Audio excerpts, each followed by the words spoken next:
6 hours GMT, London, Monday the 28th of April 2014. This is a KHOODEELAAR campaign defending the community in the East End of London against big business, construction conglomerates, contractors looting the communities across the UK. But in the context of the East End of London, this is an introduction to a clip on the BBC News channel broadcast late on Sunday night, presented by Martine Croxall, reviewing the newspapers, especially the Independent and the sister title, the I newspaper, taking a look at the latest corrupt stunt by the corrupt and criminally, illegally operating Department for Deprivation and Poverty Creation, miscalled the DWP, which is fronted by a neoconservative military man whose main career was in the army and who has been oversold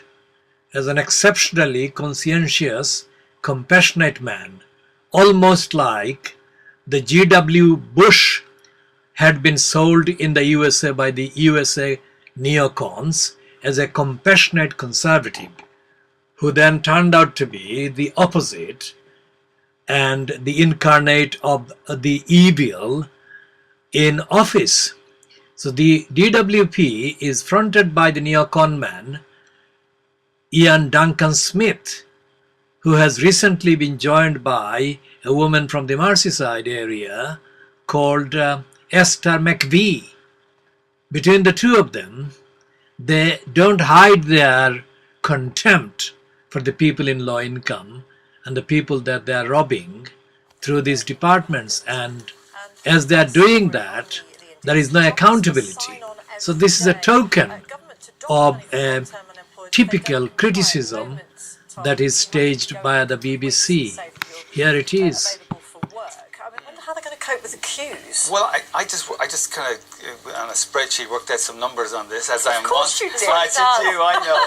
Yes, I just sat there and piled my nails, obviously.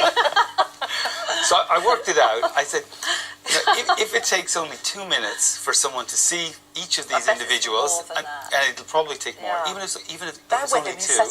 Even if it's just 2 minutes, if they're going to have to hire over 2,000 people to process these. Well, they've got the right people to hire, haven't they? So they're certainly going to create 2,000 more jobs. So first thing is, it's very expensive policy. It might sound like a good idea, and if it works, it's good, but it's not going to be cheap. That's one thing that's for sure. But I'm not sure if it is a good idea, because how are you supposed to find a job if you're actually going to the job centre every day? I know there are facilities. I mean, part of it is you do have to show that you are looking for work, actively looking for work. You don't just go in and sign on. You have to show that you're doing it. There are various schemes now where you do have to go and do voluntary work, and if you don't go and turn up to do that, your benefits are cut. There's all sorts of things that are in place at the moment, and we were discussing this. There's a problem here that partially this ticks the box for people that think sort of feckless unemployed people and they don't want jobs, and there are 600,000 there, why don't they take these jobs? But it's a lot more complicated, that I think, on the ground. I know lots, people I know who are unemployed are really struggling.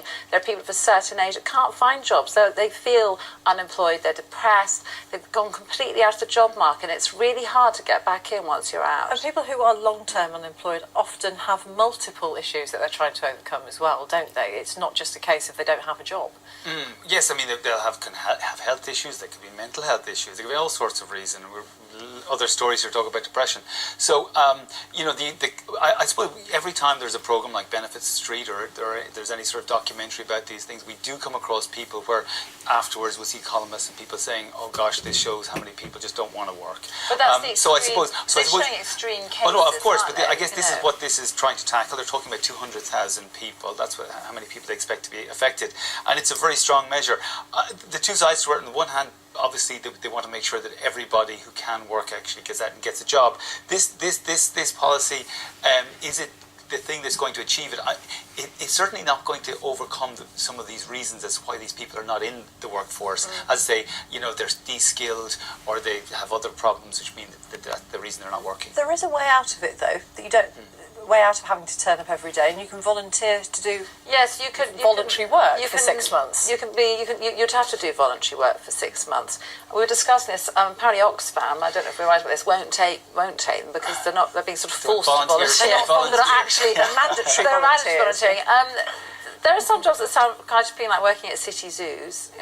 Thought that might be quite a good thing to do. But if you're volunteering for 6 months, again, how do you go and find a job? When do you have the time? And also the other thing is actually to look for jobs. Generally, you've got to be online. A lot of people aren't online. They can't afford the internet charges. You can get into sort of real self-perpetuating motion of feeling that you're unemployable, and I think that's a real issue. And coming after the Atos situation, which was another attempt, of course, to use a sort of more firm approach to get people into the workplace, that wasn't very successful, not least because the administrative difficulties of that system.